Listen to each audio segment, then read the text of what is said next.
일단 개념부터 개인이나 단체가 어떤 문제 상황에 직면했으나 스스로 해결할 수 없을 때 그것을 해결할 수 있는 당사자에게 문제를 해결해 줄 것을 요청하는 글이다 라고 나와 있어요. 그래서 여기서 중요한 건 개인이나 단체가 어떤 문제 상황에 직면했으나 그것을 스스로 해결할 수 없을 때, 그래서 그 가정이 중요해요.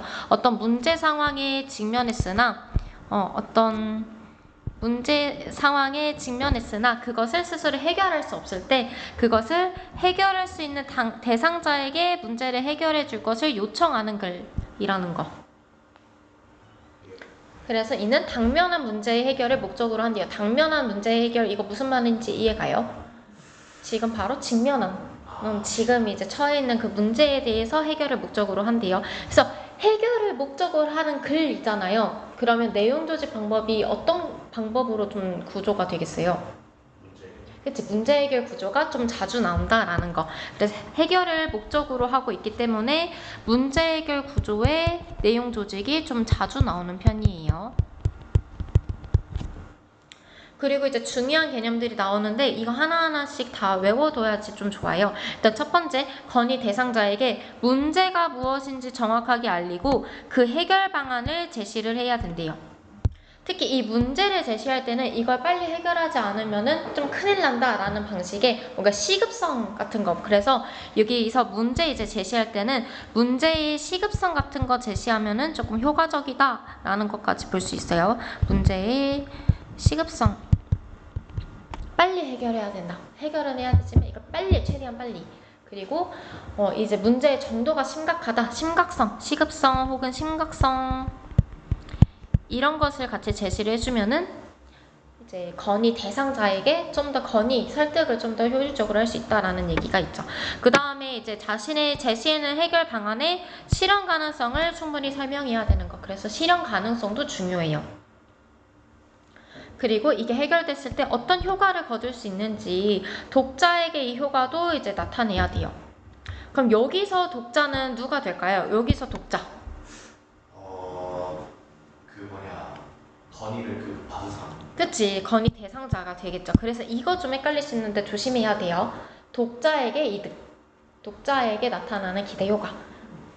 이건 아직 좀 설명이 좀 이해가 안 될 수 있어서 이건 지문에서 어떤 식으로 나오는지를 한번 볼게요. 그 다음에 이제 대부분 3단 구성으로 이루어지는데 이거는 이제 일반적인 설득하는 글의 유형과 비슷하다라고 알고 있으면 돼요. 여기까지 괜찮아요? 그럼 이제 이거 내용 토대로 장문에서 이 건의문이 어떤 식으로 나타나는지를 한번 살펴볼게요. 그래서 건의문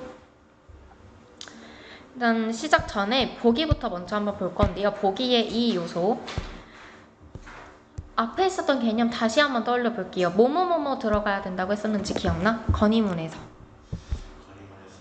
일단 그 문제 제출하는 그치. 그 문제와 그 문제의 해결 방안, 해결 방법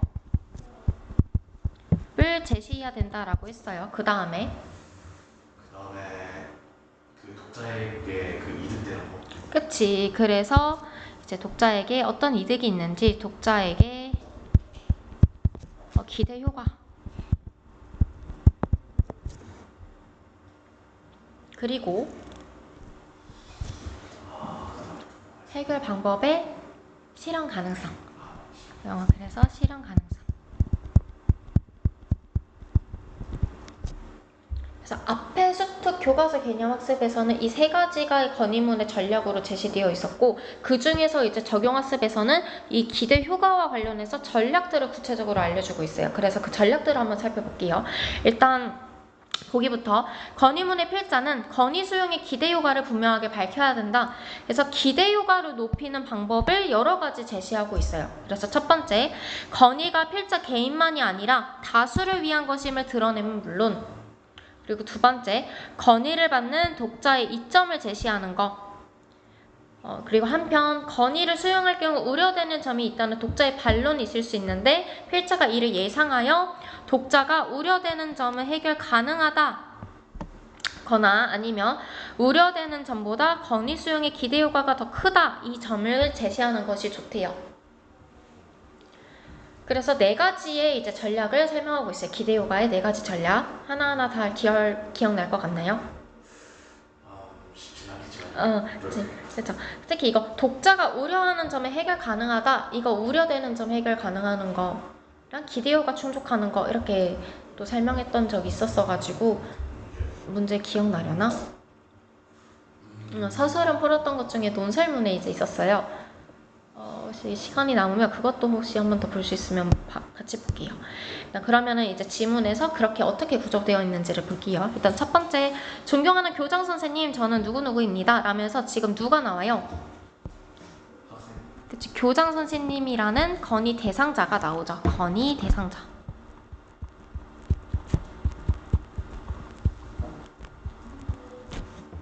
그러면서 교내 스포츠 클럽 운영에 대해 건의할 사항이 있어 이렇게 글을 쓰게 되었습니다. 자, 그렇게 볼게요. 이제 제 주변을 보면 운동을 좋아해서 학교에서 친구들과 함께 운동하고 싶어하는 친구들이 많습니다. 그럼에도 불구하고 교내 스포츠 클럽에 참여한 학생들은 많지 않은 편입니다. 라면서 무엇을 제시를 해요? 여기서부터 여기까지 그치, 건의문의 문제를 제시하고 있죠. 건의문에서 문제, 이 부분에 해당하는 게 문제.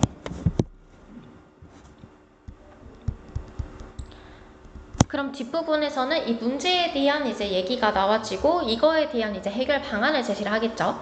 그렇죠. 그래서 보니까 교내 스포츠 클럽에 참여하지 않는 이유를 뒤에 이제 설문조사 나와져 있는데 이 설문조사의 결과 일단 표시하고 넘어갈게요. 그 다음에 이제 뒤에 좀 넘어가서 그래서부터 다시 볼게요. 그래서부터. 자, 그래서 저는 교내 스포츠 클럽이 활성화되기를 바란다라는 말이 있어요. 그러면은 이 건의무도 결국에는 설득하는 글 유형에 속하는 글 중에 하나잖아요. 그러면은 여기서 주장과 근거를 찾아야 되죠. 그럼 1문단에서 주장은 뭐에 해당돼요? 교내 스포츠 클럽이 활성화되기를 바란다. 이게 이제 주장이 되죠. 그래서 주장. 그럼 설문조사는 뭐가 돼요? 이 주장을 뒷받침하는 그치, 근거가 되겠죠. 근데 근거가 보통 앞에 나와요. 그런 경우도 있지. 미괄식으로 설정하면은 그치, 핵심 내용을 뒷부분에 제시하는 경우도 있죠. 그러면은 이제 근거랑 주장이 각각 나와지고 있는데 그러면은 이 중간에 나오는 이 부분은 뭐에 대한 설명일까요? 미안해. 여기서부터 여기까지. 스포츠 클럽 활동은 학생들의 몸을 건강하게 해주면 물론 학습으로 인한 스트레스를 풀어줘 마음을 건강하게 해줍니다. 이거는 뭐에 해당될까요? 일단 저 사람 이유에 해당이 돼요. 이유.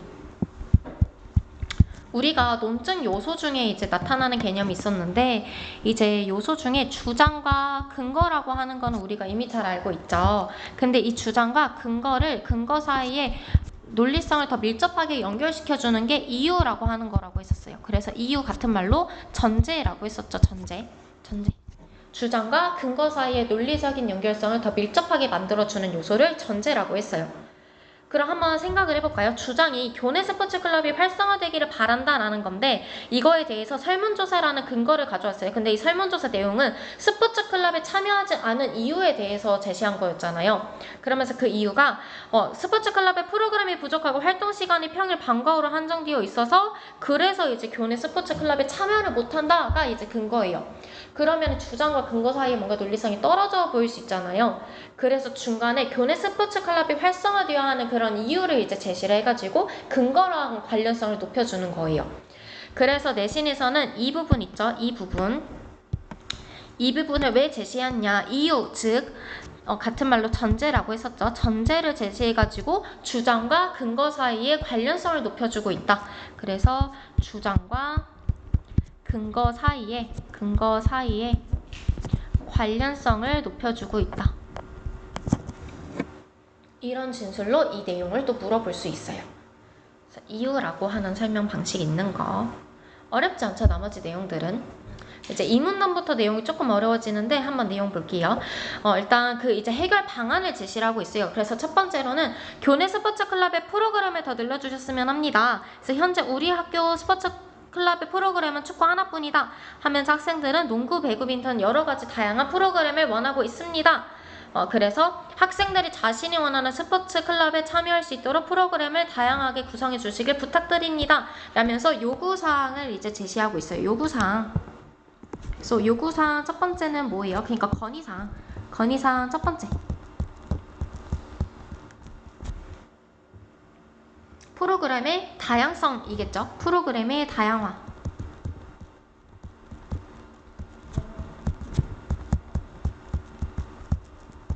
아까 건의문에서 이 문제 해결 방안만 제시하면 안 된다고 했죠. 이 해결 방안에 대해서 실현 가능성이라던가 아니면은 우려되는 점을 해소한다거나 아니면은 그 독자의 이득 제시한다거나 이런 내용들 있었잖아요. 그러면은 이거에 대한 기대효가 뭘 제시해요? 기대효가.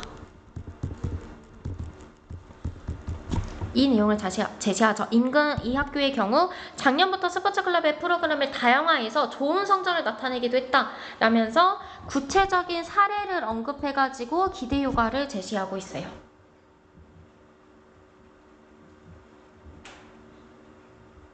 어렵지 않죠?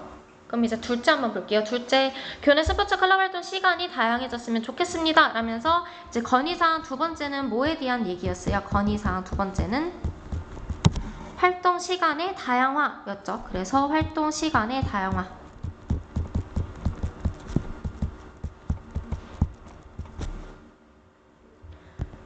그러면서 보니까 현재 스포츠 클럽 활동 시간은 평일 방과 후로 제한되어 있는데 학업에 바쁜 학생들이 방과 후에 남아서 스포츠 클럽에 참여하는 것에는 어려움이 많습니다. 따라서 스포츠 클럽 활동 시간을 수업에 방해가 되지 않는 아침 시간이나 점심 시간 등을 포함하여 다양화해 주시길 바랍니다 라면서 요구사항에 대해 건의사항에 대해 제시를 했어요. 근데 이제 여기서 나오는 이제 전략이 있어요. 활동 시간을 다양화할 경우 지도 선생님들의 부담이 증가할 수 있기 때문에 아침이나 점심시간에는 조금 더 짧게 운영하는 방안을 고려해 볼 수도 있을 것입니다.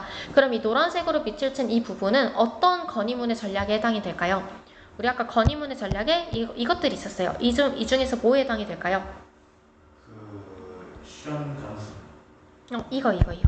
독자가 우려하는 점은 해결 가능하다. 그치. 그래서 이 부분의 전략.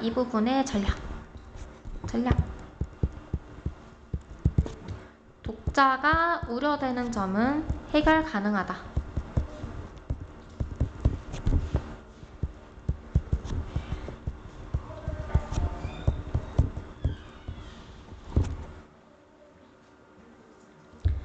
그러면서 만약 스포츠 클럽 활동 시간이 다양화된다면 한 학생이 여러 스포츠 클럽에 참여할 수 있고 그동안 방과 후에 다른 일정으로 참여하지 못한 사람도 참여할 수 있을 것입니다. 그래서 이거를 다양화하면은 좋을 것이다 라면서 이제 중간에 이제 기대 효과도 같이 언급하고 있어요. 기대 효과.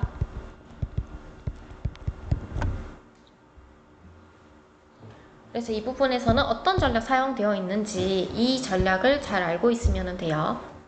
나머지 이제 내용 볼게요. 여기서는 이제 이번에 문제에 나왔던 전략이랑 같이 관련해서 보면 되는데요. 자, 개선된다면 기억. 이는 다양한 학생들에게 도움이 될 수 있으며 학업에 지친 학생들, 운동을 좋아하는 학생들의 폭넓은 참여를 이끌어내어 교내 스포츠 클럽이 활성화될 거다. 그래서 뭐래요? 다양한 학생들에게 도움이 된대요. 그러면 이거 기억은 이번에 나왔던 가나다 중에 어떤 전략이랑 관련되어 있을까요?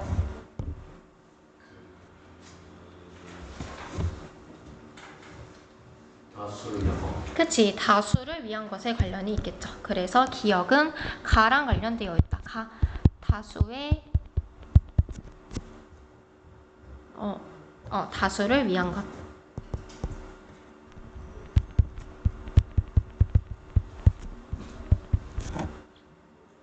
그리고 니은 볼게요. 니은. 스포츠 클럽이 활성화되면 학생들의 학업에 관한 관심이 줄어들 것이라고 우려할 수 있지만 스포츠 클럽의 활성화는 학생들의 학업으로 인한 스트레스를 풀고 체력을 길러 오히려 학업에 집중할 수 있도록 도움을 줄 것입니다. 일단 우려되는 사항은 뭐예요?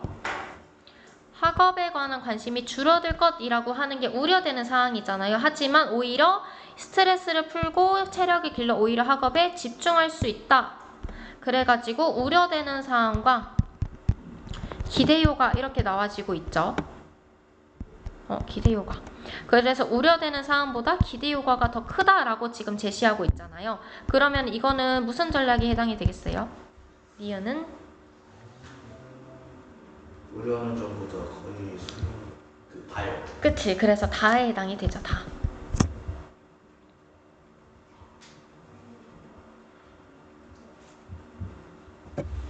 그리고 이제 디귿 볼게요. 디귿. 이러한 변화는 학교의 교육활동에 대한 학생들의 만족도 상승과 인식 개선으로 이어져 우리 학교가 좋은 학교가 되는 데에도 긍정적인 영향을 미칠 것입니다. 이건 뭐에 관련되어 있을까요?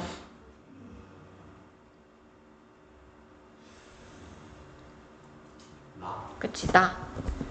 건의 대상자의 이득이죠. 교장 선생님의 이득. 그래서 이제 나. 건의 대상자. 즉, 교장 선생님의 이득.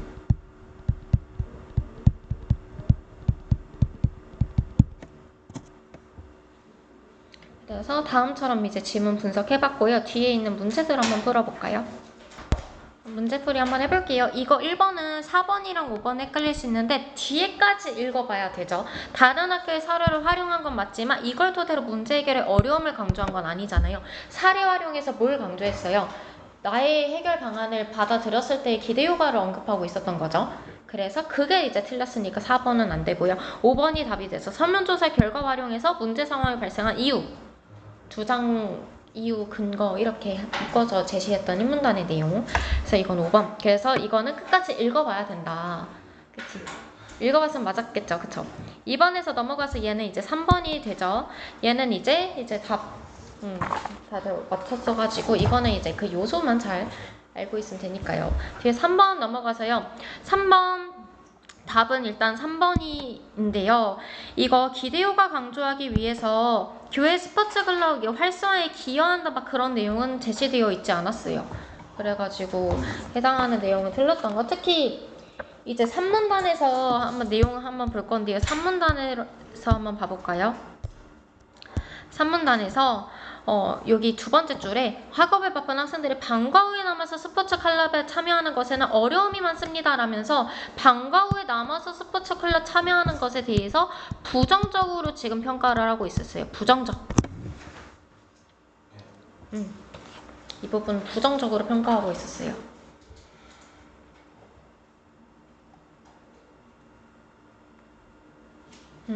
그렇기 때문에 여기서 내용에서 도움이 된다 이런 거 이제 내용이 이제 관련해서 그러면 미안해. 그래가지고 이제 3번에서는 이거 그 내용 교회 이거 방과 활동 시간의 확대가 이게 이제 기여가 된다 이렇게 내용을 하면은 틀리게 되겠죠. 그래서 3번이 틀린 이유. 왜냐하면 방과 후 이후에 이제 활동은 부정적으로 평가했고 활동 시간이 다양화는 그럼 결국에는 아침이나 점심 시간에 이제 활용을 하자라는 얘기잖아요. 그래가지고 이제 3번은 틀린다라는 거. 이해가나요? 방과 후 활동 시간의 확대가 아니라 방과 후 전이랑 이제 전에 아침 시간이랑 점심 시간 이때. 1번에 이거 응집성이라는 말만 좀 잘 기억할게요. 응집성이랑 관련해서 나오는 말이 통일성인데요. 통일성은 무슨 뜻인지 알고 있죠? 내용에 따른 그러니까 이제 주제에 대해서 내용상 통일성을 준다라는 얘기고요. 응집성이라고 하는 거는요. 표현상의 특징이에요. 표현상의 특징.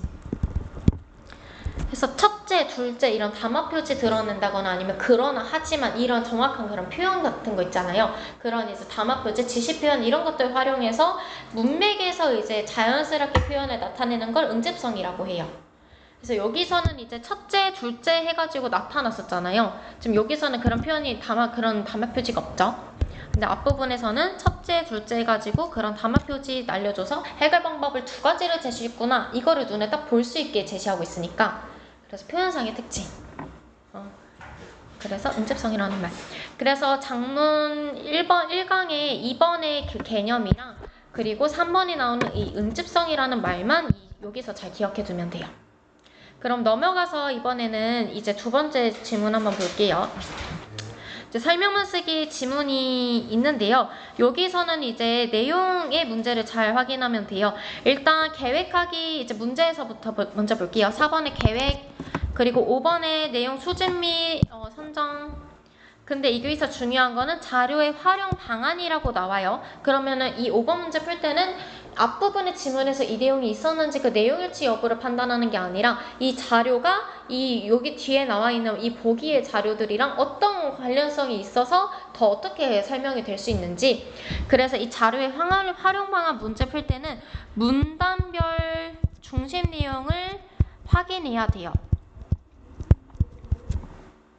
그래서 문단별 중심 내용을 확인을 하면은 가랑 나랑 관련해서 이 문제를 쉽게 맞출 수 있는 그 다음에 이제 문제 6번에서 넘어가서 보면은요, 이제 조언이니까 이거는 이제 쉽게 우리가 풀면 되겠죠. 그래서 4번이랑 5번만 좀 중심으로 살펴볼 건데요. 일단 문단별 중심 내용 보기 전에 이거 계획하기 4번의 내용들이 각각에 나와져 있으니까 이 내용들을 바로바로 찾으면서 보면은 쉽게 답을 찾아낼 수 있겠죠. 그래서 이거 1문단부터 한번 찾아볼게요. 일단 1문단에서 도읍지었음을 언급하고 이것에 대한 의의를 밝힌대요. 그 내용 있는지 한번 찾아볼게요. 1문단. 서울은 조선건국 이래 600년간 수도로서 정치, 경제, 사회 등에서 중심지의 역할을 하였다. 그런데 서울이 백제의 도읍지였다 해가지고 1문단에 그 내용 나오죠. 그러면서 이 사실을 알고 있는 사람은 많지 않다. 2000년 전 서울 한강 이남에 자리 잡은 백제는 약 500년간 화려한 한성백제 시대를 보냈다. 백제는 고구려 한강 유역을 빼앗기고 공주로 도읍을 옮긴 475년까지 이곳에 터를 잡았는데 이때가 고대 국가 체제의 기틀을 마련하는 시기라고 할 수 있다. 하면서 백제 도읍지에 관련된 설명을 하고 있어요. 막 어려운 내용이나 중요한 내용은 없어서 그냥 내용 있었는지 여부로만 판단할게요. 그 다음에 충남 토성과 몽촌 토성이 발굴되면서 백제 도읍지의 모습을 확인할 수 있게 되었는데 긴 세월 동안 잠들어있던 찬란한 역사와 문화를 보여주는 그래가지고 이 발굴되면서 풍납 토성과 몽촌 토성이 발굴되면서 찬란한 역사와 문화를 보여주는 옛 백제 수도의 모습이 세상에 알려지게 되었대요. 그래서 의의가 여기서 나타나게 되죠. 의의, 발굴된 것에 대한 의의. 그러면 1번은 맞다라고 볼 수 있겠죠. 자, 2번 넘어갈게요. 2문단.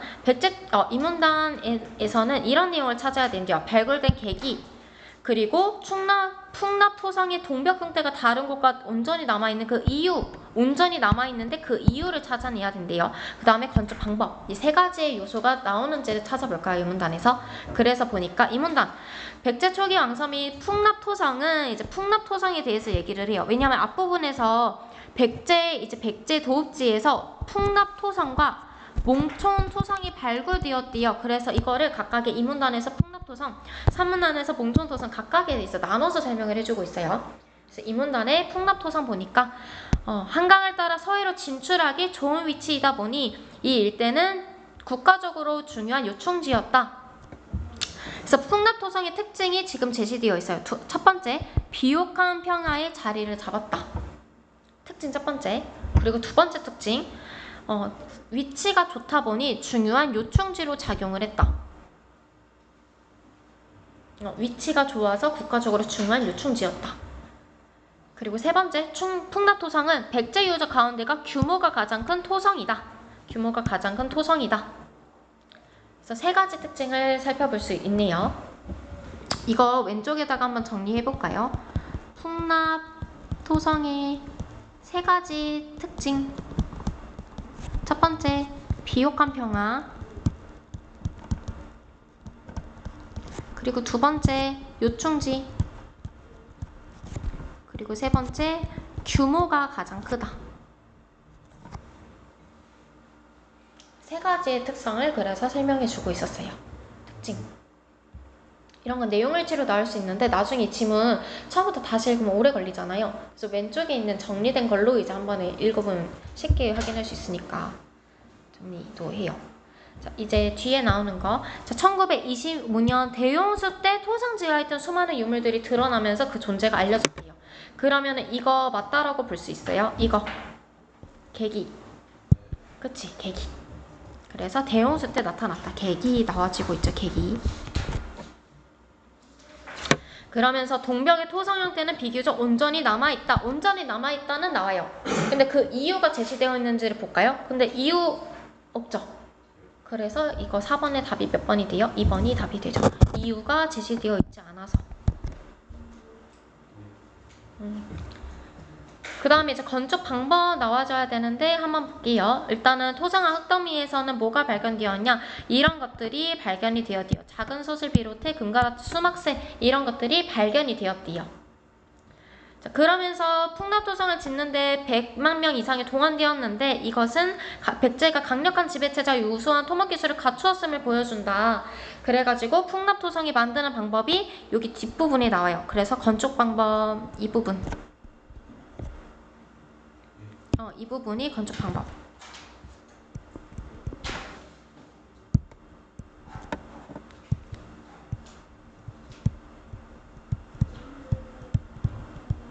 그래서 첫 번째는 풍납토성은 판으로 틀을 만들고 그 안에 흙과 모래를 층층이 부은 다음 땅을 다지는 기구인 달구와 방망이로 찧어 단단하게 쌓아 올리는 판축법. 그래서 건축방법 첫 번째는 판축법.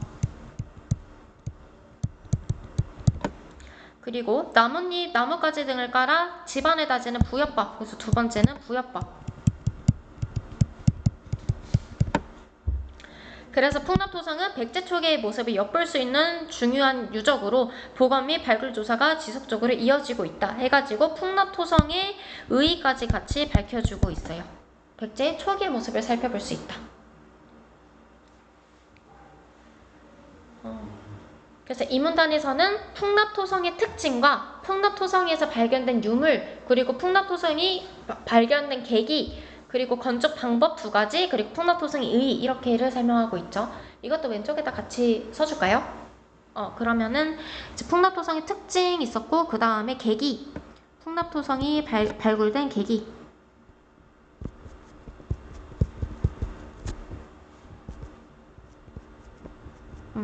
풍납토성이 발굴된 계기.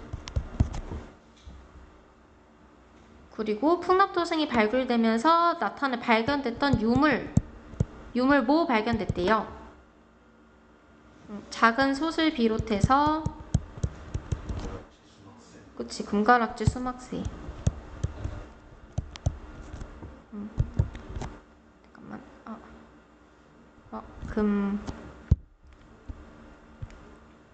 금가락지, 수막새.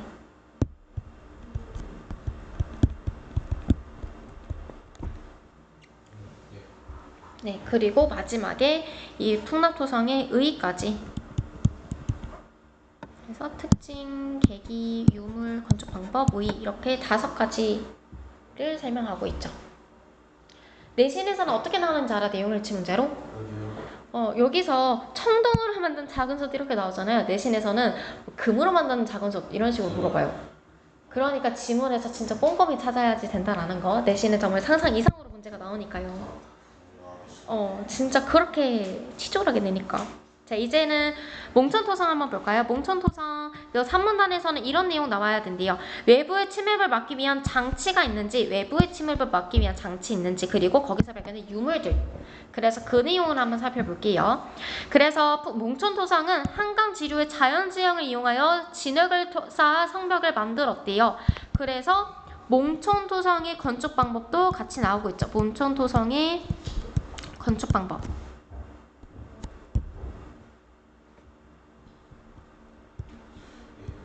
건축 방법. 그러면은 위에 나와 있던 거와 비교해서 또 물어볼 수 있겠죠. 건축 방법의 차이 같은 것들. 위에서는 정확한 용어로 해가지고 그 방법이 나와지고 있었는데 여기서는 자연지형을 이용하여 진흙을 쌓았대요. 그러면 위에랑 밑에 있는 몽천토성이랑 어떤 게 좀 차이가 있어요? 밑에 있는 거는 자연지형을 이용을 해가지고 거기 원래 있던 거에다가 진흙을 쌓는 방식이래요. 근데 위에 있었던 이 풍납토성 같은 경우에는 아예 처음부터 아예 만드는 거. 그래서 그런 차이가 있죠. 이거 차이 같은 것도 같이 관련해서 보면 좋고요. 그 다음에 이제 이어서 북쪽 방향의 침공에 대비한 방어현성의 성격을 지닌 것으로 알려져 있다 해가지고 그 내용이 나오죠. 방어현성의 성격을 지닌다. 적의 침입을 막기 위한. 그래서 적의 침입을 막기 위해 둘러싼 판못인 해자가 있었음이 확인되었으며, 그래서 해자라는 것도 있었고요. 그 다음에 동문과 북문 사이에 외성도 있었대요. 그리고 우연히 높이 툭 튀어나온 성벽을 토단이라 불렀는데 남쪽 토단은 땅을 보기 위한 좋은 위치였다라는 내용이 나와져 있죠. 그러면서 이제 두 번째 특징, 적의 침입을 막기 위한 방어용성의 성격을 지니고 있다. 방어용의 성의 성격을 지니고 있다. 그래서 뭐로 구성이 됐대요? 판모신, 적의 침입을 막기 위해 둘러판 모신 해자가 있었음이 확인이 되고요. 그 다음에 외성도 있었대요. 그리고 토단도 있었대요.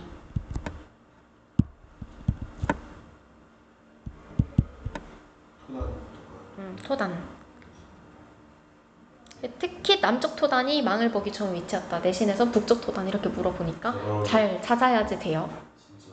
진짜 이렇게 나오니까 화법은 지문 자체가 비문학처럼 어렵지 않아서 되게 꼬아서 나와서 정확히 지문을 다 알고 있다 해도 정확히 다시 한번 찾아봐야 돼요. 알았지? 다음에 이제 발굴된 유물들 나와지고 있죠. 발굴된 유물 뭐 발굴됐대요? 여러 가지 이런 거, 성 내부에는 이런 거, 그리고 함께 백제 토기를 비롯하여 이런 것들이 출토되었다라고 설명을 해요. 그러면서 이제 한성 백제 시대의 이제 의의까지 밝혀주고 있죠.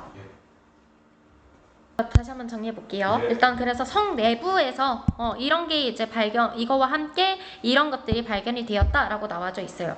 이거는 이제 내용에서 찾으면 되겠죠. 여기서 이렇게, 그치, 유물. 근데 그 의의에 대한 차이도 있죠. 앞부분에 있었던 이제 풍납토성 같은 경우에는 여기서 어떤 의의? 백제 초기의 모습을 살펴볼 수 있다 했는데 뒤에서는 이 몽촌토성 같은 경우는 한성 백제 시대의 의의가 있어요. 그래서 시대에 대한 차이도 있는 거. 맞습니다. 내신에서 이거 막 섞어가지고 꼬아서 물어볼 거니까 잘 구분해서 찾아서 해두면 좋을 것 같아요. 알았지? 그럼 이제 4번에서는 2번이 답인 거 우리가 금방 찾았고요. 5번에서는 어떨까요? 5번에서는 자료 활용 방안이잖아요. 그럼 이게 앞에 있는 지문이랑 어떤 관련성이 있는지 보면 되죠. 가 한번 지문부터 볼게요. 가. 몽촌토성은 오래전부터 한성 백제 시대 토성으로 전해져 왔을 뿐 몽촌토성과 관련해 구체적 내용을 밝혀지지 않고 있었다. 그래서 이거는 이제 이거에 대한 연구가 실시하고 복원하기로 결정하면서 고증 자료를 얻기 위해 여러 가지 하면서 이 결과를 바탕으로 현재 모습으로 복원 정비가 이루어지게 되었다. 그럼 가 자료는 무슨 내용이에요? 그치, 몽촌토성과 관련해서 복원 정비의 과정을 설명하고 있죠.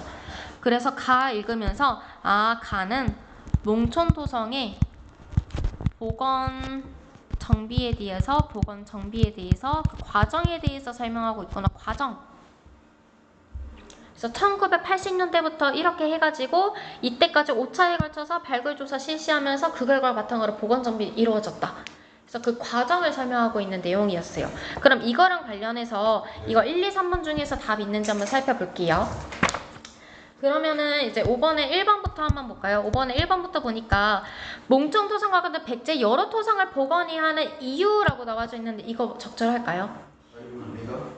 안 되겠죠. 왜냐하면 이 여러 토성을 복원해야 하는 이유가 아니라 몽촌토성을 복원해야 하는 그 과정에 대한 설명이잖아요. 맞습니다. 그러니까 이거랑 관련성이 있는지를 찾아보면 되죠. 2번도 볼게요.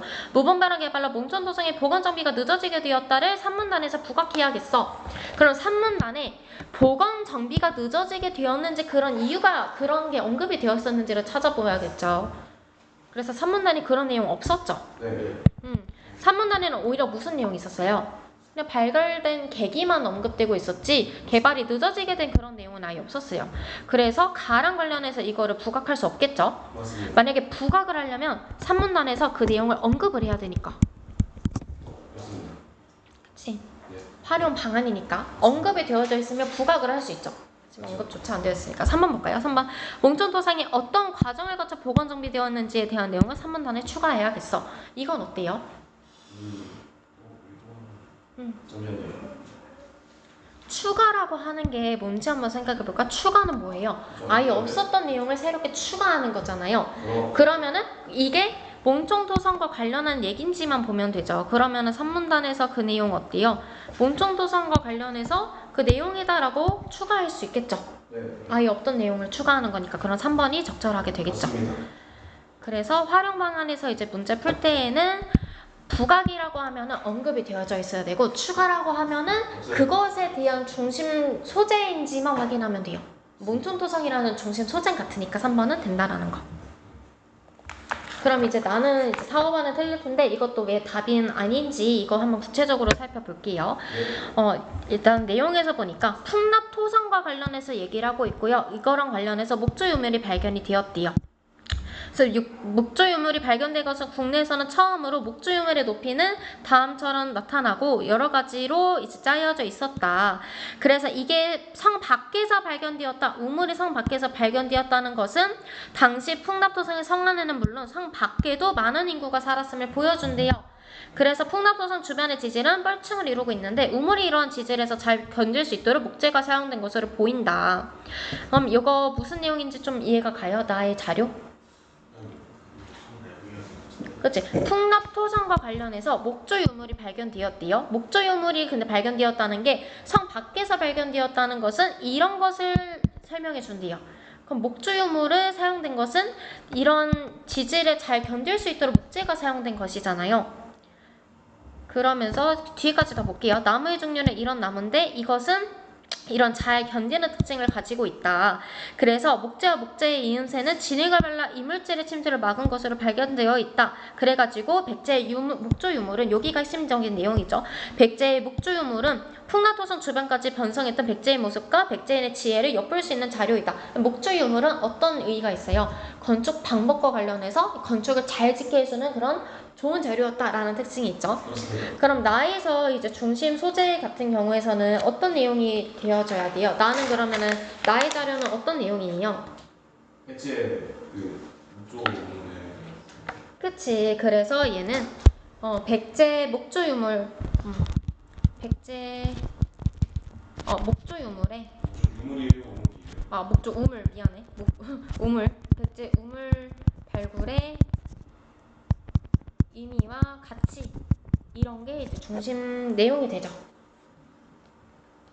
네. 그럼 나랑 관련해서는 이문단이랑 관련해서 봐야 되잖아요. 네. 그치? 왜냐면 이거 풍납토성은 이문단에서 제시되어 있으니까. 이거 4번에 1문단이랑 묶었다 이거는 이제 틀리게 되겠죠. 그치? 그러면 5번은 어때요? 여기서 보니까 강조라고 나와 있어요. 강조라고 하면 이거 활용 방안이잖아. 강조하라고 하려면 원래 있었던 내용에서 더 강조가 될 수 있는지를 봐야 되죠. 그럼 이 내용이 언급되어 있었는지를 봐야 되잖아요.